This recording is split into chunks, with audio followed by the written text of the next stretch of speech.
Here we go. When I was asked to write Donna a poem, I said yes without any hesitation. This year, I have won up my poem game by adding a PowerPoint presentation. Many people are to thank for helping with this photograph collection. Where are you going? All right, I'm going to read that line. Right? Thanks, Donna. Just simmer down. Many people are to thank for helping with this photograph collection. I haven't put this much work into anything since my last MQSA inspection. Without any further ado, our walk down memory lane will start. And I hope that every word and every picture touches Donna's heart. For those of you who might not know, Donna's a local to this town. Born and raised in Waterford during high school, here's what went down. I tried to dig for dirt on something bad she may have done, but all I got from everyone was, she was nothing but tons of fun. Boring. Now, if we believe it or not that she's a bad kid, that's your personal choice.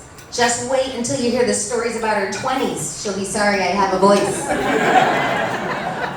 Here you see pictures of Donna, all from her years in high school. As you can tell, Donna was gorgeous, and overall she seemed pretty cool.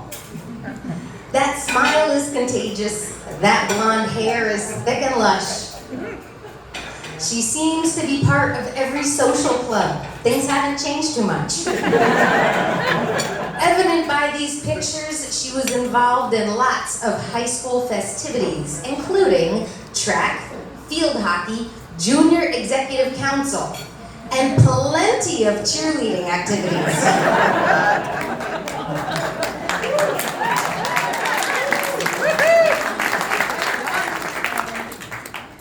She's probably wondering how the heck I scored all these pictures from her yearbook. You can find about anything about anyone nowadays if you post it on Facebook.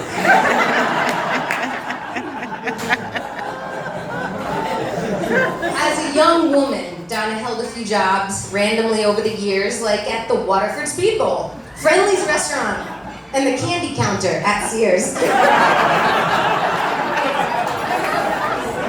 Her career started after graduation in 1975 when she was accepted and ready to enter X-ray school with fellow Waterford graduates Joni and Betty.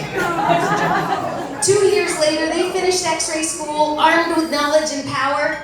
The average hourly pay at that time was between $4 and $5 per hour. So the average income per year, $15,000, $240 was the average cost of rent, a movie ticket was $2.23, and a gallon of gas was 65 cents.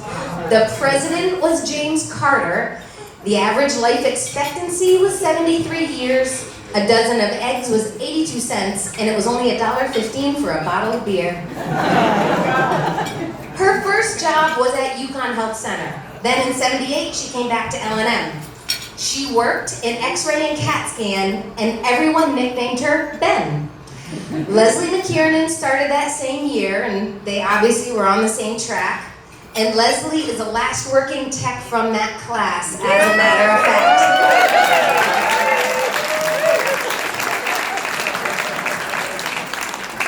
I dug up annual reports here, and you can see pictures of medical staff. I unfortunately didn't find much hospital history in the form of photographs, but in those days for annual reports, the hospital was far from broke, so they purchased and featured the newest technology. CR portable image intensifying fluoroscope. 1979. Good times.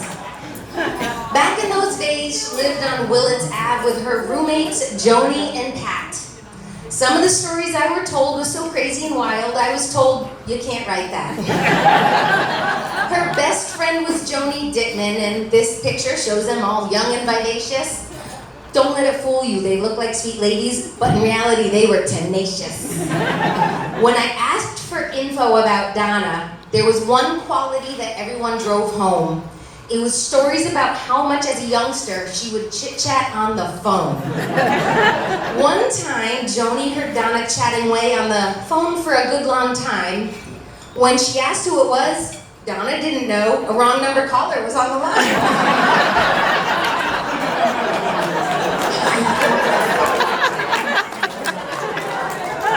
Another time, Joni heard her chatting on forever, or so it seemed.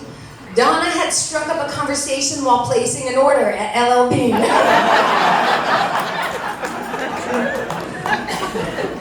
During their days as roommates living at 248 Willits Ave, she often talked about the fun and great parties they would have. One time during the holidays, they invited about 10 friends over for holiday cheer.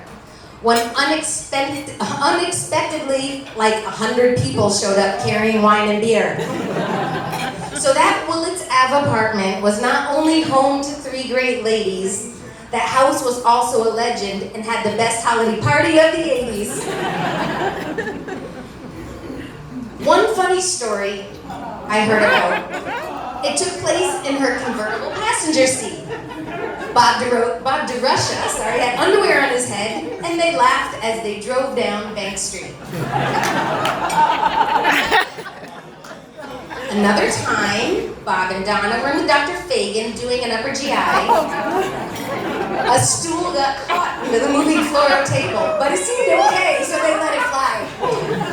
Dr. Fagan came in, ready to work, and on the stool he went to sit. The stool broke out from under him, and they laughed their butts off as he had a fit. Paychecks those days, they came out on Fridays, and when they did, Donna only really gave a heck how much money she could spend at Howland's, which soon became Steinbeck's.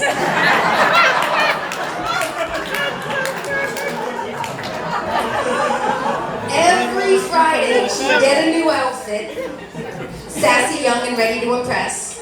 And I heard that every night she went out, she was always labeled best dressed. True story. She shopped at Jordan Marsh, Taj Mahal, and Filene's, to name a few stores, plus Bradley's, Two Guys, D&L, and let's not forget Caldor's. In talking to her friends, they fondly talked of their favorite local hangouts. When I asked what bars and places they liked, a huge list of old bars was picked out. Dial Tone, McCartney's, Mabry's, The Back Door, and City Limits 2. The 95 House, Ronna Pippin's, The Dockside, and Rosalini's, just to name a few. For all her friends, I know you're giggling at the drunk shenanigans I may talk about. No. You're lucky I was stopped from sharing these stories from the nights you all went out. So after a long night of drinking, everyone said nothing could be finer than a late night greasy breakfast at the iconic Royal Dining.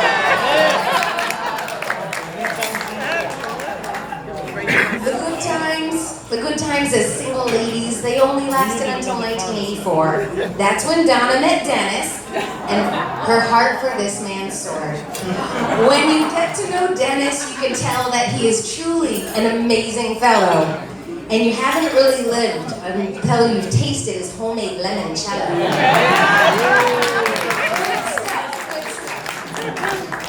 Here I share with you 2 pictures of Donna and Dennis, and these are absolutely priceless. I was hoping that Dennis would wear this outfit tonight. That jacket right there is timeless. The guy that introduced them knew them both because he was a newspaper man. He delivered newspaper to the hospital, and his name was Sam. After a year of dating, in 1985, they finally tied the knot. And as you can see from this wedding picture, the two of them were pretty hot. They had their wedding at the Harkness Chapel, and the Greek church hosted the reception. Once again, I was told stories by friends starting with, I'm not sure this story should be mentioned. So no stories. Then, happily in 1990, their oldest son, Nick, came into this world with great joy. 4 years later, she's pregnant with Chris, a perfect family with 2 little boys. Just last year, Nick married Allie, and you can see she's that beautiful bride in white. And we all wonder with bated breath if there are grandchildren in Donna's son. Nick's like, oh no. So now I'm done with the sweet stuff. Let's move on to roasting her about Donna. I found out so much about her, where she's seen and where she's been. I will apologize now, Donna, for the Donna So Old jokes. Luckily, she's my friend, and I hope that she'll still like me even after this poem ends. Donna's been at L&M so long that everyone knows her face.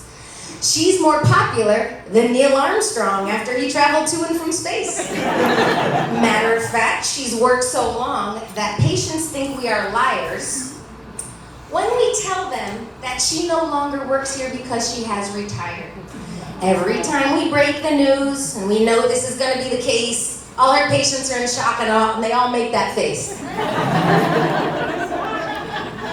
Donna's worked here so long that rumor has it that she and Debbie Dybel not only invented the mammogram machine, but wrote the mammography Bible. Donna's career is so old that Roman numerals decorate her hospital. Donna's been there so long that lunchtime with Rentgen was a regularity. Donna's career is so old that she remembers smoking in the film library instead of... Matter of fact, she goes so far back, she also smoked in that emergency room with her friend. So it's hard to believe that smoking was so commonplace in healthcare, and just on a glance, it's hard to believe those were comfortable white scrubs you had to wear. Donna's career is so old, they had a portable named Big Bertha. She took to the OR. Big Bertha, however. She's been there so long that she remembers when ultrasound was referred to as sonar. When Donna was younger, she was known to come into work bleary-eyed after a bender. And I'm sure she had bad headaches in the morning from the noise of the barium blender. Donna's so old that she remembers stamping films with a handwritten form. She even used to pre-fill barium bags and leave them on the processor so they'd stay warm. Patients appreciated it, I'm sure. Donna has been in X-ray so long that she has vivid memories of using cassettes. And as you may remember, film screen contact tests were done using that piece of mesh. Honestly, in this digital era right now, the kids think they know things, but all they can do is assume the shenanigans and jokes and the other things we actually used to do in the dark room.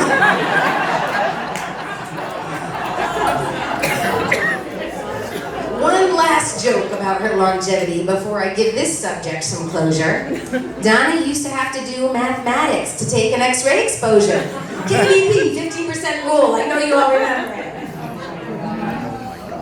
Up to the present, moving past Donna's time in X-ray and CAT scan, she found her happiness and her niche when she began doing mammograms.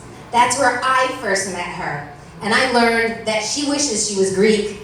She often talks to me about dolmadas, and she sent me this text last week.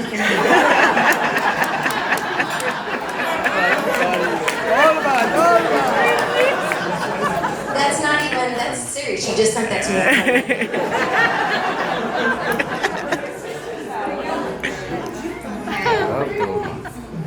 Where was I?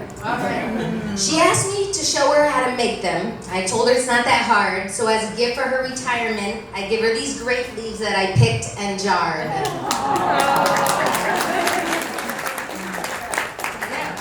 But that's not it, I'm still going, hold please. Donna is jolly, fun and lively, and she never hesitates to make you laugh, and she does not find it too saddening that she's no longer scheduled staff. Every patient loved her for her warm smile and caring, nurturing ways, and we still get requests for her from our patients every single day. Seriously. Yeah, we do. And then we give them Donna fedoras, and we're like, no, that's not the right Donna. No.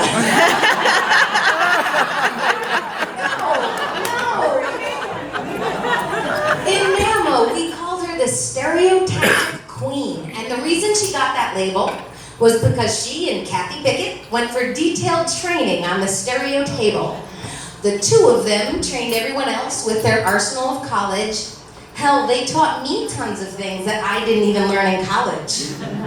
To fill her empty shoes in stereo, we had to search the globe. We ended up training Diana and Maria, and they're putting them with a biopsy program. We also had to choose someone who would be responsible for stereo QC. We already have so much on our plate. We were all like, please don't let it be me. One of the things we'll miss most about not having Donna in our workplace is when we first come in every morning and we don't see her smiling face. It was truly a rare day when Donna came in with a mood that was cranky or sour, and even if she did come in moody, she was always jolly by lunch hour. Every day at lunch, she had a salad with a bottle of dressing she hand carried. And like a true Italian, she talks with her hands, so sitting near her was pretty scary.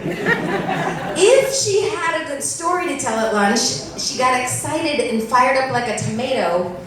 And if you weren't carefully watching her mouth, you could get hit with a flying tomato. True story.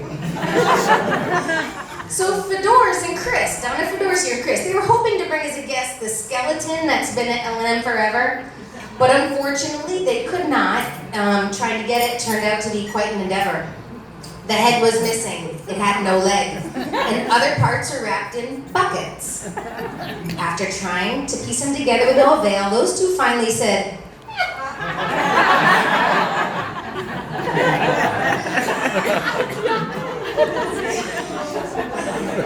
I lost my place. Okay, hold on. It was a page turn, I guess I gotta say. We are an aging department. What's cut off here, by the way? The youngest person in our department's 43, just to give you an idea. That was cut off. We are an aging department, and not one of us hasn't had their share of pains. If I were to list off everyone's ailments, you'd all think we were insane. So here goes. Knee replacements, varicose veins, issues with our urinary bladders, Crohn's disease, migraine headaches, and a few of us with no gallbladders. Vertigo, carpal tunnel, and double broken wrists. High blood pressure, torn biceps, pinched nerves, and ovarian cysts. Neck issues, spine issues, always with somebody with sciatica pain. Tennis elbow, plantar fasciitis, and menopausal brain. Deviated septums, depression, anxiety, melanomas, and hot flashes. PTSD, rotator cuff tears, and burns from waxing our mustaches. So, to end this, Donna's been quite a staple in our community, and she pretty much knows the whole town. This is why, with nervous patients, she could comfort them and calm them down. To end this, also, the people I spoke with all seemed to make sure the point they built up was how much Donna had taught them about life and how she was a role model as they grew up. Her friend Bob DeRusha credits Donna for teaching him and making him aware that his life's calling and the job he was meant to do was working in healthcare. Yeah. Every person that I talked to about Donna did not hesitate to make it known that Donna was an amazing friend and coworker, and with her they never felt alone. It is for this reason that she is so loved and a testimony to why she has so many friends, because tonight is the start of something wonderful, not just a chapter that ends.